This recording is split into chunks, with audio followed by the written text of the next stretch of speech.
नमस्कार दोस्तों, मेरा नाम अंकित है और मैं हूं आपका स्टोरी टेलर। दोस्तों, काफ़ी समय से मैं आप लोगों को स्टोरियां सुना रहा हूं जो कहीं ना कहीं मैंने पढ़ी हैं। और आज भी जो मैं आपको सुनाने जा रहा हूं, स्टोरी नहीं है एक्चुअली, एक बहुत बड़ा फैक्ट है जो हमारी आंखों के सामने है, लेकिन अज्ञानतावश या कह लीजिए कि हमने कभी उस पर ध्यान नहीं दिया, तो हम उसको किसी अलग ही तरीके से देखते हैं। कम से कम मुझे ऐसा लगता है। तो मैं आज आप लोगों को उस बारे में बता रहा हूँ जो मुझे समझ में आया है, और कई बार मैंने अपने दोस्तों को, परिचितों को भी ये चीज़ बताई है कि हम सभी जो हैं, हम सभी ने कहीं ना कहीं लगभग भगवान विष्णु के 10 अवतार के बारे में सुना हुआ है। ठीक है ना, 10 अवतार बोलते हैं जिसको। तो उसी के ऊपर एक माँ और बेटे के बीच में चर्चा है कि एक माँ जो समझदार गृहिणी है और एक बेटा जो नया नया पढ़ा लिखा साइंस ग्रेजुएट है। तो अब होता ये है कि माँ बेटे से कहती है कि बेटा जल्दी से नहा धो लो, पंडित जी आने वाले हैं, पूजा करनी है। तो बेटा कहता, माँ मैं एक साइंस ग्रेजुएट हूँ और मैं ये कर्म कांड को नहीं मानता, मैं भगवान पे विश्वास नहीं करता, क्योंकि मैं तो साइंस का स्टूडेंट हूँ।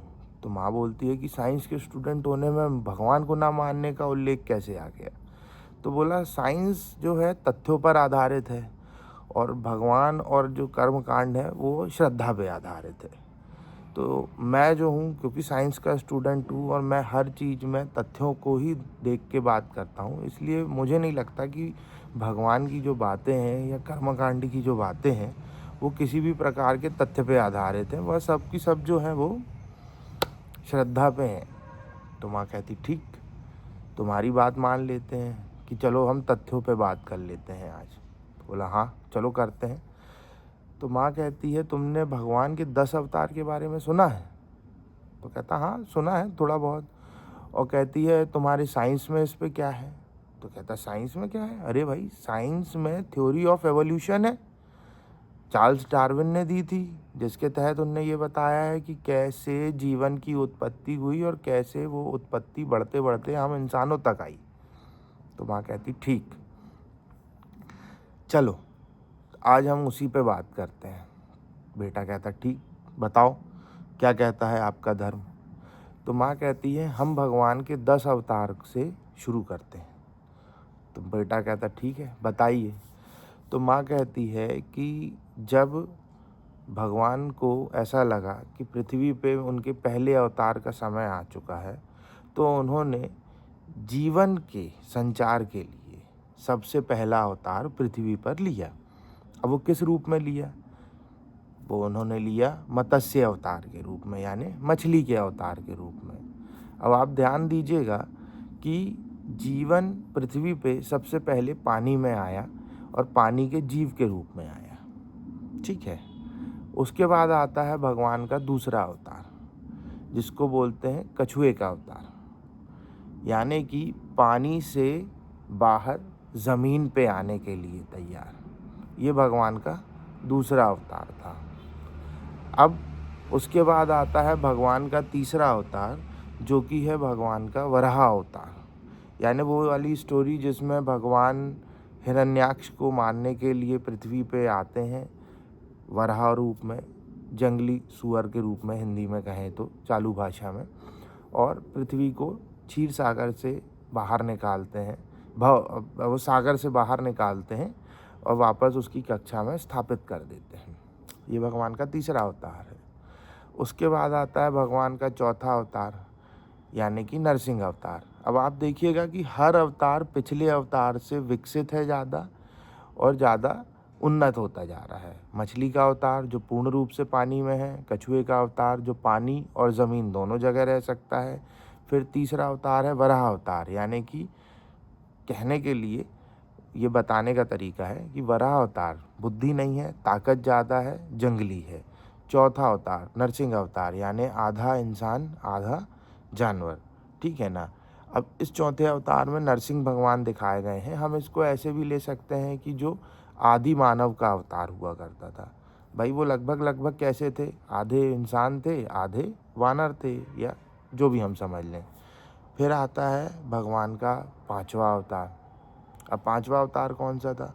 भगवान का 5वां अवतार था बौना वामन का, जिन्होंने राजा बाली को नीचे भेजा था।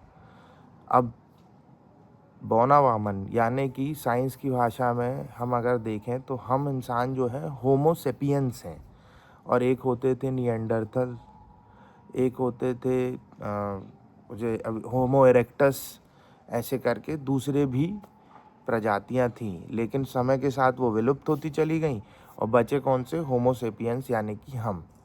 तो 5वां अवतार यानी कि भगवान का वामन अवतार, क्योंकि वो हाइट में कम थे और ज़्यादा शक्तिशाली नहीं थे, इसलिए समय के साथ वो विलुप्त हो गए। अब आता है भगवान का 6वां अवतार। कौन सा वाला? भगवान परशुराम का। शक्तिशाली, बुद्धिमान, किंतु अभी भी अव्यवस्थित, यानी कि लड़ाई झगड़ा जैसे कि पहले के कबीले हुए करते थे।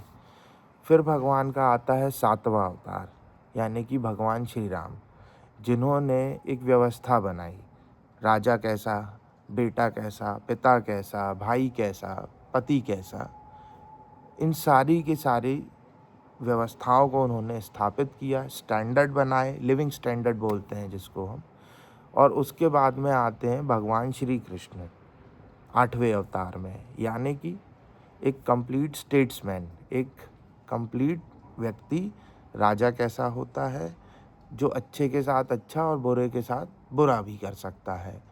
एक न्यायप्रिय व्यक्ति है, जो सिर्फ अच्छा नहीं करते हैं, जो गलत को सही करने के लिए कभी कभी गलत भी कर देते हैं। इनको 8वां अवतार बोला है। उसके बाद आता है 9वां अवतार, यानी भगवान बुद्ध का अवतार, जिन्होंने बताया कि अब आपने ये सारी चीज़ें कर ली हैं, अब हमें मोक्ष की तरफ जाना है, यानी शांति का रास्ता। और अभी 10वां अवतार यानी कि कल की अवतार आना बाकी है। तो कहीं ना कहीं इन 10 अवतार के द्वारा, भगवान की इन कहानियों के द्वारा, जो मेरे हिसाब से है, हमारे धर्म ग्रंथ हमें थ्योरी ऑफ एवोल्यूशन बता रहे हैं, जीवन की उत्पत्ति बता रहे हैं। अब आपके क्या विचार हैं, आप ज़रूर बताइएगा। और एक छोटा सा निवेदन है कि जो मेरा मैनेजर है, मैंने इंश्योरेंस का काम चालू किया है, तो वो आजकल मेरे को बिल्कुल गुस्सा करने लगे हैं कि मैं इंश्योरेंस का काम सीरियस नहीं कर रहा हूँ। तो भाई अगर किसी को इंश्योरेंस कराना हो तो मेरे से संपर्क करें, मैं वो कर देता हूँ। तब तक के लिए जय श्री राम, नर्मदे हर।